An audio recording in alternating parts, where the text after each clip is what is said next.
NFL Divisional Playoff Game Weekend predictions. Let's get it, man!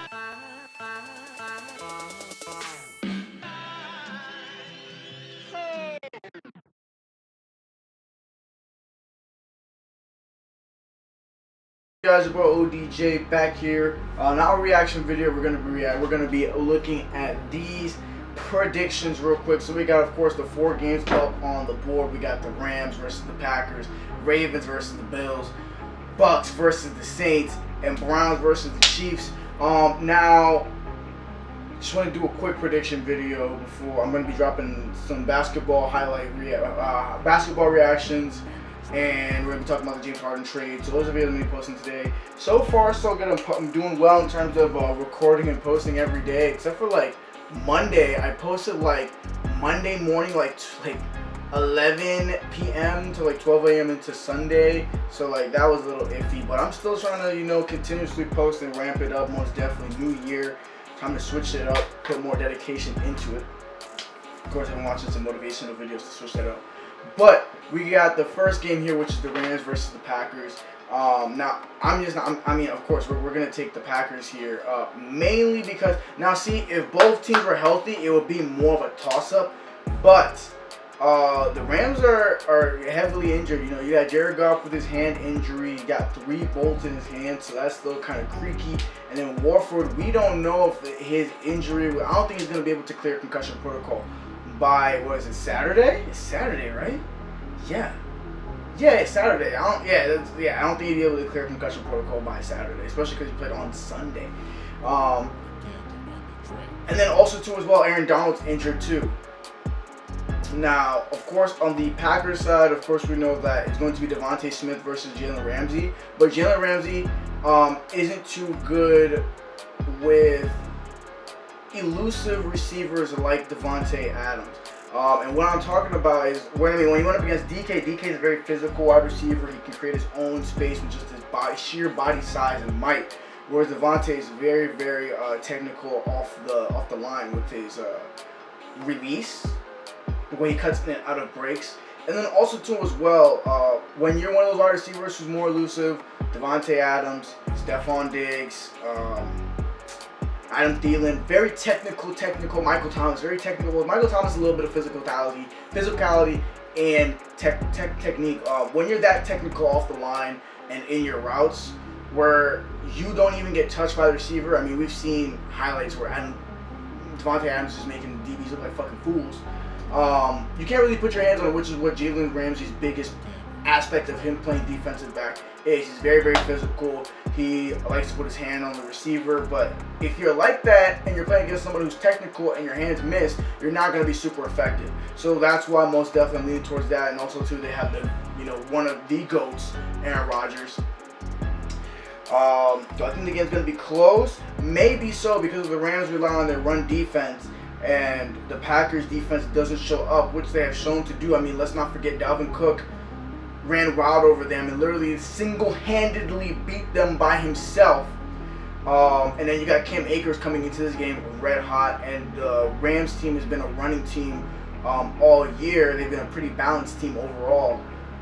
This game could be a lot closer than we expect, but with Jared Goff's injury, Aaron Donald's injury, Devontae Adams and Jalen Smith and Jalen Ramsey, how that matchup looks like it's going to be going. I'm going to go Packers 35-17 or 21 Rams. I think the Rams are going to put up some points, but I don't think they're going to completely destroy and because the passing game. What's his name also got injured too? Cooper Kupp.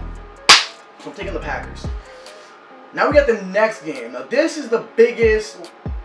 This is the biggest toss-up of the weekend, most definitely. All the other games have some clear decided advantages except for this game.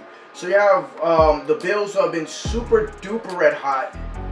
You can even say since before the Cardinals game, because they should have won that game, and they won and they lost on a Hail Mary. And they were playing super hot when I recorded that video. That was probably one of the best videos I recorded, no cap. The Bills have been super hot for a while. They took those 2 L's back to back. One against the fucking Titans, and then the other against the Chiefs, and they never looked back. Just been firing on all cylinders. But the Ravens, I feel, do have an advantage over them. Even though the Bills have been more explosive on offense and very stout on defense, the Ravens did beat them last year when they played, and both teams are not too different from when they played last year at cold Baltimore. And now they're going to be playing in cold Buffalo. If y'all remember that game last year, it was pretty tight, and it was we were expecting a tough matchup. I think they won 21-17 or 24-17. They won by one score. It was tight, so I feel this game is going to be tight, and I feel like the Bills don't have a huge decided advantage because on top of the Ravens having the dub over them last year and not playing in terms of like super red hot, but playing their style of football that they like to play heading into the playoffs and last week. When you look at the matchups, you got Stephon Diggs, Measly Beasley, and Davis going up against Jimmy Smith, Marlon Humphreys, and Marcus Peters. So you got DBs to match with the wide receivers of... you gotta shut up. The DBs to match with the wide receivers of the Buffalo Bills. And that's kind of their biggest strength. And of course, the run defense, we only have to go over that. You know, the Ravens are stout on defense overall, so I do not expect the Bills to put up 30 plus on the Ravens. Now, on the Ravens side as well, yes, we've seen their offense pick up with the rush game and start to be how they were last year, a high-scoring running offense. But we have seen at times this year where it seemed, even though they did score, it was a very, very, very big struggle for them to score. And they were going against a good defense. So it's a huge toss-up.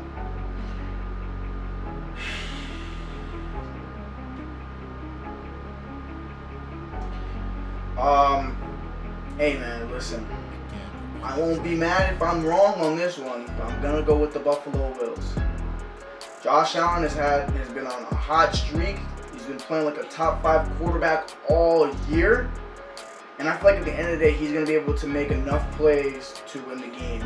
And especially with how now the NFL game is geared towards the offense, I feel like Stephon Diggs and Measly Beasley, Cole Beasley, two very technical route runners, are going to be able to find ways to get open when it's crucial to win the game. And Josh Allen's not going to miss them like how Ryan Tannehill missed A.J. Brown last week. It's going to be close, though. I'm going to say it's 27-24. And Josh Allen's going to make a last-second drive to win the game with a touchdown to Cole Beasley or Stephon Diggs. What the fuck? What the fuck? Okay, that was weird. Is this just still recording? It's still recording. That was weird. Alright, so we're going to go down here. Of course, I'm just going to pick the Chiefs off the gate. I feel like this game can be close, but knowing anything from learning about the Chiefs last year and this year, and Andy Reid specifically, and this is something I saw like a transformation in Andy Reid starting last year when they didn't have, per se, the top record in the league the year before when they were, I think, 13-3 or 14-2. 2 years ago when Patrick Mahomes won his MVP. Starting last year, I was able to see that they didn't have to play super high-scoring games to win. They learned how to win muddy, nasty games where it's tough to throw the football, it's tough to run the football, they can't get anything deep, they're doing dink and dunk. They know how to win those games. And the Browns can make it that type of game with the run game that they have and Baker Mayfield playing smart, but the Chiefs know how to win those games. Andy Reid didn't know how, I'm not going to say he didn't know how to win those games before, but he very did much struggle. But Patrick Mahomes and this run game and this offense, whether you're dinking and dunking, whether you're passing deep, whether it's a defensive matchup, they show that they can win. So I'm going to take the Chiefs in this one just because I feel like any type of games the Browns want to play, the Chiefs can best them. So that's why I'm picking the Chiefs. I feel like the Browns are going to try to make it really, really short, but just handing the ball off to Kareem Hunt and Nick Chubb a ton and have Baker try to convert on some third downs. So I think this game is going to be considerably low scoring than what people think. I'm going to say it's 28-17 Chiefs. And then we got, this game's a very, very interesting game because we all know it's tough to beat an opponent 3 times in a row in a year. but the Buccaneers have caught in their stride. But the Bucs got their stride against 4 teams with a losing record. You have the Falcons, the Lions, the Falcons, and then the losing record Washington football team. Even though the Washington's defense is fairly stout and is top in the league, it's still a bad team. Now they did play in the playoffs like they deserve to be there, but they're still a bad team nonetheless. Because if you compare it to the rest of the league, like there's 5 teams with a better record than the fucking Washington football team. Now when it comes to the Saints have the fucking mental edge on them. They've not just beaten them, but they beat them pretty bad the first time, and then they destroyed them the second time. So that's the thing with the Saints going up against the Bucs here. And Tom's my guy. I love Tom Brady.